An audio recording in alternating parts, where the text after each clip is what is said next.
Have you ever wondered why the Lord did not create mankind directly into heaven? It's because some of us would have eventually rebelled against heaven, just like Lucifer and those other fallen angels had previously done, through which we can safely reason that the meaning of life, while we live upon the earth, is to allow all of our sufferings to instill within us a mindset that will forever prevent us from ever again rebelling against heaven as Lucifer and those other angels had previously done. Unbeknownst to us, Hebrews 5:8-9 reveals the mindset that Jesus was forced to develop, being the exact same mindset that we are also meant to develop. Though he were a son, yet learned he obedience by the things which he suffered, and being made perfect, he became the author of eternal salvation unto all them that obey him. First, notice the phrase, learned obedience by the things which he suffered. Second, notice that this verse tells us that Jesus was made perfect by having learned obedience through the things he suffered. And because we seek to become Christ-like, we must also be made perfect by learning obedience through the things which we suffer, just as Christ had also done. Conversely, the reason that Lucifer and those other angels had chosen to rebel against heaven is because they had been created directly into heaven, where suffering does not exist, which in turn had deprived them of the opportunity to be made perfect by having to learn obedience through suffering. Or in other words, their lack of adversity caused the angels of heaven to live spiritually undisciplined lives, through which 1/3 of them rebelled. Coupled with that, because the angels had been created directly into heaven, they lacked the knowledge of any other type of existence by which to compare and contrast the goodness of heaven with,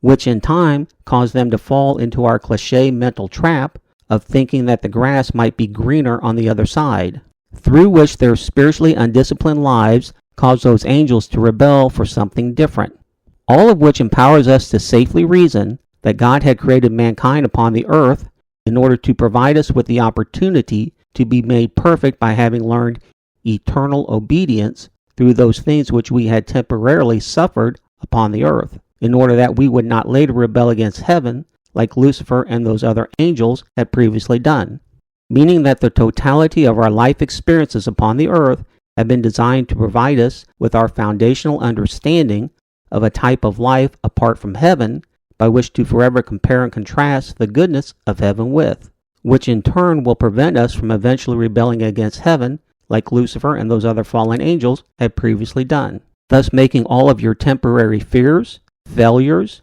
disappointments, addictions, sufferings, or whatever, as your empowerments to be made perfect by your learned obedience through those things which you had suffered.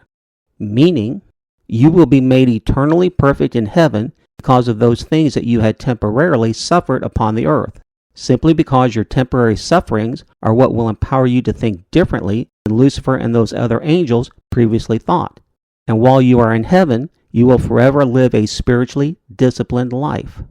Mindful of that, let's reread Hebrews 5:8-9 once more. Though he were a son, yet learned he obedience by the things which he suffered, and being made perfect, he became the author of eternal salvation to all them that obey him. You see, throughout the ages, philosophers and theologians have long sought and failed to understand the meaning of life,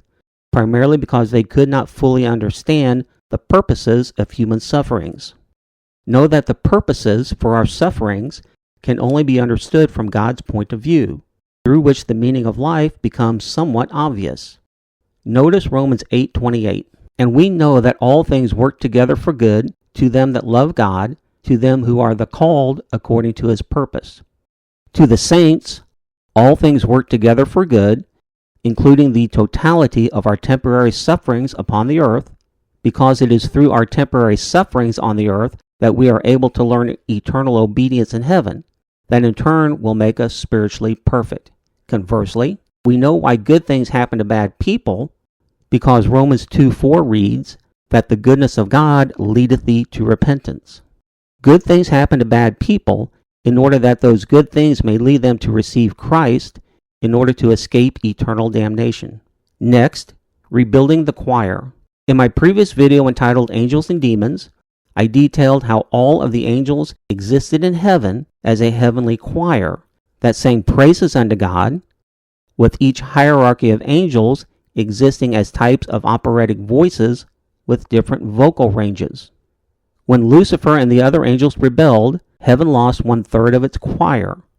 which led the Father to create mankind upon the earth in order to rebuild his heavenly choir. The Father had simply chosen to replace the falling angels with the born-again believers that he had created upon the earth. Knowing that, an unexpected parallel develops, in that just as the angels of heaven split into two groups of either holy or demonic beings, so too will humans in heaven exist in two different groups as well, being what I like to call the prodigals and the elder brothers. Prodigals are those who had previously been earth's greatest sinners, such as Saul of Tarsus, who had actually murdered Christians. These men and women know that they do not deserve to be in heaven, and because they know that they have been forgiven of much, they also love much, and therefore wholeheartedly sing their praises unto God. The elder brothers are those who had previously been earth's lesser sinners, being the do-gooders, who had either died young and therefore had never really sinned, coupled with those who always strive to live a righteous life and therefore sin little as well. These men and women know that they had sinned little, and therefore perceive themselves to be deserving of heaven. And because they know that they have been forgiven of little, they love little, and therefore half-heartedly sing their praises unto God. Therein lies the danger. The elder brothers perceive themselves to be more deserving of heaven than the prodigals, which will one day tempt the elder brothers to rebel against heaven, just like Lucifer and those other fallen angels had previously done. Having said that, have you ever wondered why Revelation 20:1-3 tells us that after 1,000 years that Satan will be released from hell for a little season? If I am correct, and I am not saying that I am, I believe that Satan will be released from hell in order to help restore balance between the wholehearted prodigals and the half-hearted elder brothers. It seems to me that sometime around the 1,000-year mark that the half-hearted elder brothers who had few sins, being formerly aborted fetuses, children who had died prior to the age of innocence lost, born-again believers who had died at young ages, or those who always strove to live a good life and therefore had few sins, might one day be tempted to rebel against heaven just like Lucifer and the others had previously done. By having Satan released from hell for a little season, that will cause the elder brothers to see how Satan had been degraded during his 1,000 years of hell, and that will act as a forever reminder of the fate in hell that they had been privileged to escape, thus inspiring the elder brothers to forever sing their praises unto God just as wholeheartedly as the elder brothers sing. Meaning that Satan's release from hell for a little season will prove to be the final act that ensures God's newly balanced heavenly choir will never again split, with the most foundational point of all being that God's heavenly choir will never again be split simply because born again in heaven had finally been made perfect, having learned eternal obedience in heaven